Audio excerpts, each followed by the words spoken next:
Bienvenidos. En esta primera clase vamos a entender dónde se detectan los sabores y cómo están organizadas las estructuras que lo hacen posible. La gustación es un sentido químico. Detecta moléculas disueltas en saliva y las convierte en señales nerviosas que el cerebro puede interpretar. La gustación es el sistema sensorial encargado de detectar sustancias químicas presentes en los alimentos. Estas sustancias se denominan tastantes. Son moléculas capaces de estimular receptores gustativos. Su función biológica tiene tres objetivos principales. Primero, la selección de nutrientes. El gusto permite identificar alimentos energéticos y nutritivos. Para esto tenemos distintos sabores. Dulce para carbohidratos y energía, umami para aminoácidos y proteínas y salado para electrolitos como el sodio. También tiene función en la protección del organismo. El gusto permite identificar también algunos sabores. Algunos sabores van a advertir sobre sustancias potencialmente peligrosas. Por ejemplo, lo amargo en muchos compuestos tóxicos vegetales y lo ácido en alimentos fermentados o descompuestos. También participa en la regulación digestiva. La estimulación gustativa activa respuestas fisiológicas como la secreción salival, la secreción gástrica, pancreática y reflejos digestivos vagales.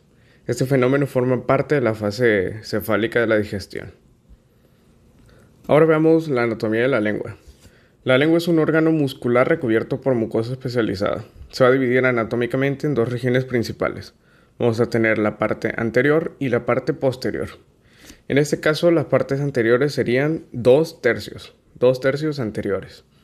¿Qué podemos ver aquí en la imagen de esta parte? 1/3 y 1/3. El origen embriológico de esto va a ser en el primer arco faríngeo. La inervación sensitiva va a estar dada por el nervio lingual y la inervación gustativa la cuerda del tímpano. Ahora la parte posterior sería únicamente 1/3 posterior. Va a tener como origen embriológico el tercer arco faríngeo. Aquí vemos la primera diferencia. Y la inervación sensitiva y gustativa va a estar dada por el nervio glosofaríngeo. En la base lingual también van a existir receptores gustativos asociados al nervio vago. La superficie dorsal de la lengua va a estar cubierta por papilas linguales, que son proyecciones de la mucosa. Estas papilas van a aumentar el área de contacto con los alimentos y vamos a tener dos grandes categorías, las papilas gustativas y las mecánicas. Las gustativas contienen botones gustativos y las papilas mecánicas no contienen receptores gustativos, pero su función es táctil. Ahora veamos los tipos de papilas linguales que hay. Vamos a tener papilas filiformes, que son las más abundantes. Estas tienen como característica que tienen una forma cónica, epitelio queratinizado y función mecánica. Estas no contienen botones gustativos y su función es manipular el alimento y generar fricción. Ahora, las papilas fungiformes, estas tienen como característica principal su forma, una forma de hongo, y se localizan principalmente en la punta y bordes de la lengua.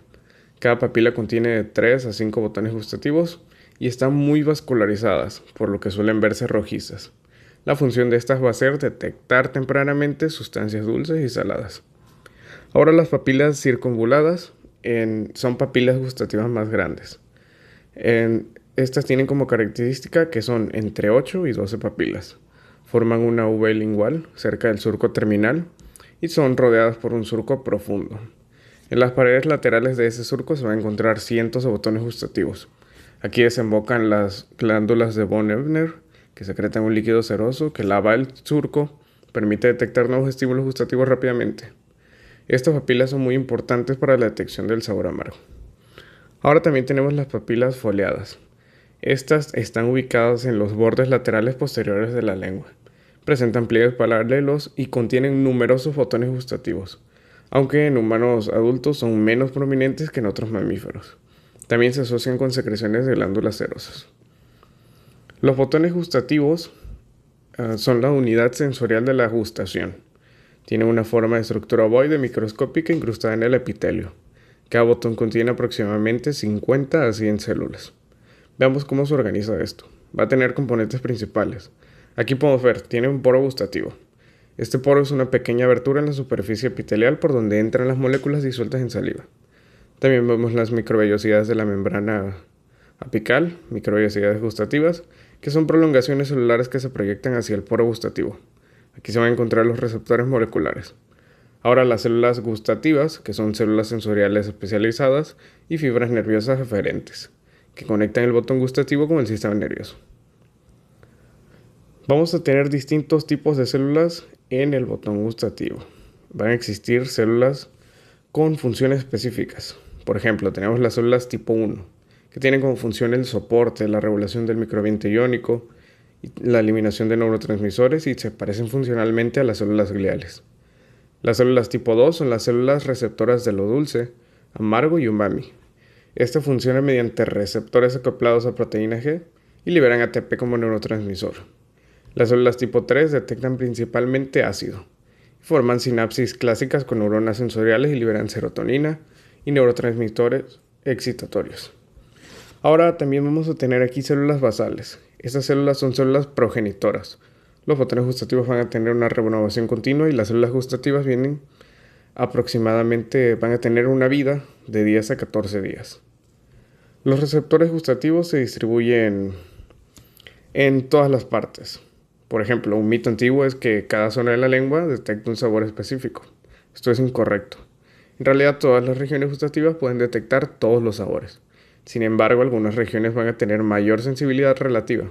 Por ejemplo, la punta de la lengua es más sensible a lo dulce y la región posterior es más sensible a lo amargo.